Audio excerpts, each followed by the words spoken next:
হ্যাঁ কি আছে কি? আচ্ছা চো চো, ওই তো ঢ্যাঁড়স, ওই বলতো ওই তো। বাবাই যাচ্ছে এখন ঢ্যাঁড়স তুলতে। চো চো চো চো, ওই যে ঢ্যাঁড়স, চলো চলো। এই নাও তোলো, এই যে এই যে এইদিকে এইদিকে এইদিকে, এই যে দুটো ঢ্যাঁড়স, এই দেখ এই দেখ, এই যে দুটো ঢ্যাঁড়স, তোলো তোলো তোলো। হ্যাঁ হচ্ছে না, একটা এতটাই ছোট তুই যে একটা ঢ্যাঁড়সও তুলতে পারছিস না, হা ভগবান। হ্যাঁ কাঁটা, দাঁড়া আমি তুলে দিচ্ছি। হ্যাঁ পিমড়ে আমি তুলে দিচ্ছি, দাঁড়া। পছন্দ? এবার চলো, তোলা হয়েছে ঢ্যাঁড়স, এবার চলো সাবধানে। ঢ্যাঁড়সটা দিয়ে কি হবে? হ্যাঁ রান্না করবে? কি রান্না হবে? তরকারি কে করবে? হ্যাঁ ঠাম্মা দিয়ে কে খাবে? তুমি খাবে? চলো ঠাম্মাকে দিয়ে চলো।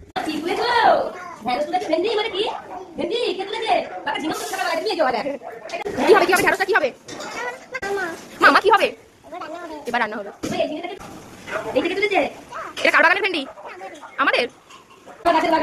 বলো তো, বলো বলো কি বলতে হয় বাবাই? বাবাই কি বলতে হয়? এটা কি এটা কি কি ঢ্যাঁড়স কে রান্না করবে? ঠাম্মা। বলো বাই বাই। Bye bye. আমাদের গাছে একটা বেগুন তুলেছি। বেগুন?